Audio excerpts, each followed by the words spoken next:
চাপ দেওয়া হচ্ছে, যেহেতু ওই জয়ে চিকবেড়াই সে টাকাটা দিচ্ছে না এবং এই মাইক্রো ফাইন্যান্সগুলো ডাইরেক্ট মহিলাদের বাড়িতে আসছে, রাত্রে 10টা 11টা 12টা ওদের একটা মেন্টালি টর্চারিং হচ্ছে।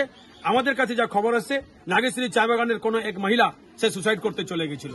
তাহলে আজকে আমাদের বক্তব্য এখানে একটা আর্থিক সহযোগিতা করে তাদের পরিবারকে তাদের আপলিট করার মনে হয় আমার ফাইন্যান্স কোম্পানির দায়িত্ব, কি তাদেরকে রইন করে দেওয়া। একটা মহিলা আমাদের কাছে দাঁড়ায় আছে, সেই এমন চক্রান্ত, তার নিজের গয়না 2.5 লক্ষ টাকা দিয়ে বিক্রি করে তারপরে টাকাটা দিয়েছে।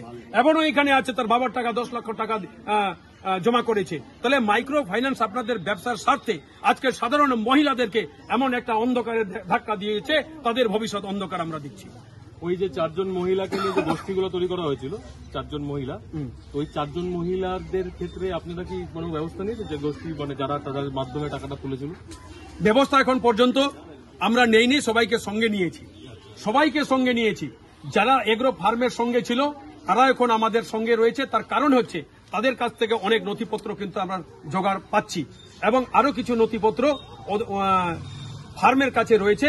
এদের মাধ্যমে যাতে আমরা নথিপত্র পাই, তাদেরকে সঙ্গে রেখে আমরা কিন্তু টোটাল মাইক্রো অফিসে যাচ্ছি।